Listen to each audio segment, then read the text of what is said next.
Now to the economy, new numbers this morning about just how fast inflation is rising. Prices are rising and predicted to continue climbing throughout the year. And we're seeing it everywhere, but two of the biggest culprits right now are gasoline prices up 58% over the last year and used cars and trucks up 31%. And you're really seeing it across the board in household items too. Now the Federal Reserve says this inflation is a severe threat to not only businesses but the economy. And it's among the top stories from 2021 carrying over into the new year. So where are we at here in Utah? Joining us this morning with more on that is Roberta with the Department of Economic Development and local business owner Alfonso Brito. Thank you both so much for being here today. Thanks for having us. So I'm going to start with you, Roberta. Can you talk to us more about just the challenges Utah businesses have been experiencing so far? Yes, so our Salt Lake City and Utah businesses and across the country are really experiencing three major challenges. The first is historic labor shortages. Now, due to COVID-19, workers are sort of rethinking their quality of life and their work-life balance, and so they're making more demands. They want better wages.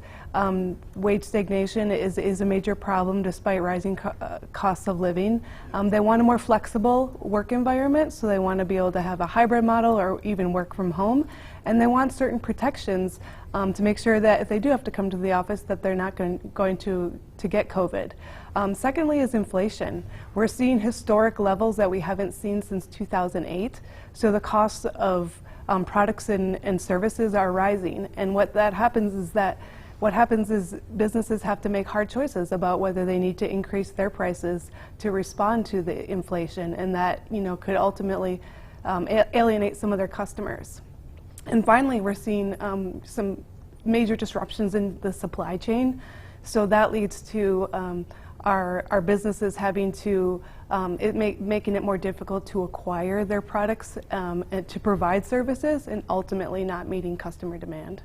Absolutely. So obviously a lot to unpack here. I want to also turn to you, Alfonso. What specifically are you dealing with in the restaurant industry, and what are you seeing?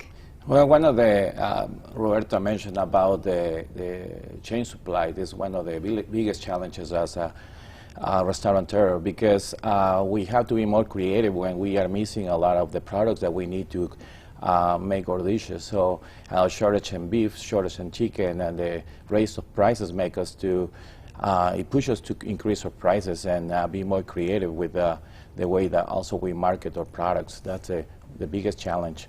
Also the funding. When the funding comes, we have to apply for those programs available, and it's something like we need to run the business. We need to deal with the shortage of labor. Besides, we need to try to find funding when with this inflation.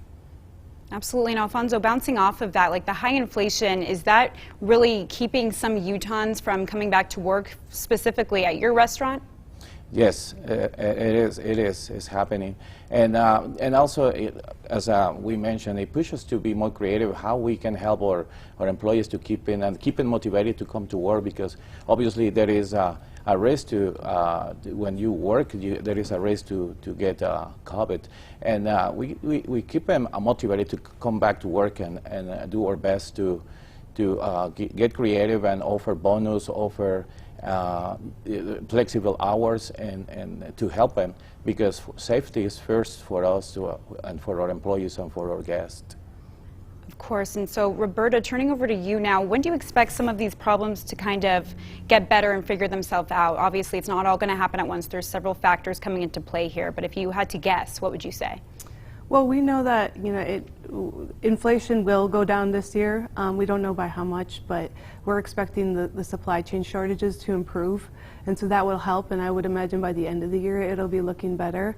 But we're in Salt Lake City in our department. We're really just trying to help our businesses stay afloat right now, and so we're helping them get access to the resources that Alfonso mentioned: the federal, state government, local government resources. We're working with our partners to make sure that businesses have equal opportunity and equal access to those resources that are available. And we're talking with our business advisory board. And finally, as always, how we've always done, but we're pushing this even harder, is to make sure you're supporting your local businesses. We're going to see another wave. We're seeing a wave of a rise in the variants, and people are hesitant to go out, but there are safe ways to still support your local businesses, whether that's shopping online, doing a pickup at a restaurant, or things like that. So it's just incredibly important to shop local right now. Yeah, shopping local, especially with everything you guys are all dealing with, is so important. And if people want more information about this, or viewers at home are watching and they want to help, is there any place they can go to get more info? Our website, slc.gov/ed, has a list of resources available. If you want to help, you really should just go out and frequent your local businesses. Okay, and we'll have a link to that on our website at abc4.com/GMU. And thank you both so much for being here today. I appreciate it. Thanks for having us. Thank you very much. We'll be right back.